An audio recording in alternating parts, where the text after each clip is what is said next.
Right.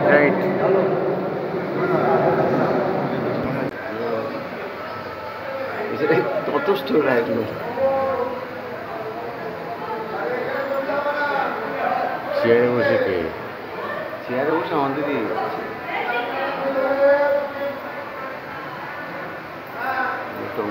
সোমবারই বিভিন্ন তীর্থস্থানে ছিলাম। সোমবার ছিলাম হচ্ছে জামালপুর, দ্বিতীয় সোমবার ছিলাম তারকেশ্বর, হেঁটে গেছিলাম। তৃতীয় সোমবার তারাপীঠে ছিলাম। আর চতুর্থ সোমবার সিদ্ধিবাস, আমার পিতৃভূমি, এখানে আমার জন্মস্থান। আমি আবার আমার ঘরে ফিরে এসেছি।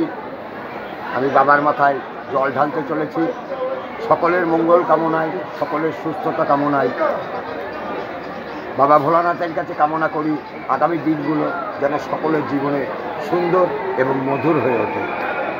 8 মাসের যে মেলা চলছিল, প্রতি সপ্তাহে শ্রাবণী মেলা, শ্রীনিবাস মন্দিরের রাজযাত্রার মাথায় যে পুণ্যবাড়ির ভক্তরা এনে দিচ্ছিলেন নবদ্বীপ ধাম থেকে গঙ্গা জল এনে, আজকে শুরু হলো।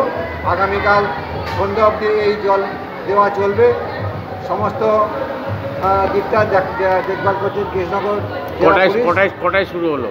সকাল রাত্রি 12:30টায় আমরা স্টার্ট করেছি। 12টার থেকে বাইরের জল দিচ্ছে। এই জলটা দেওয়া চলবে আগামীকাল মানে সোমবার সন্ধ্যা পর্যন্ত। এইবার এটা প্রতি বছরই হয়। ভক্ত সমাবেশ হয়েছে।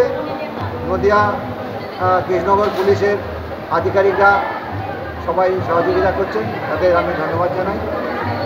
স্বপন ভট্টাচার্য, পুরোহিত শ্রীনিবাস।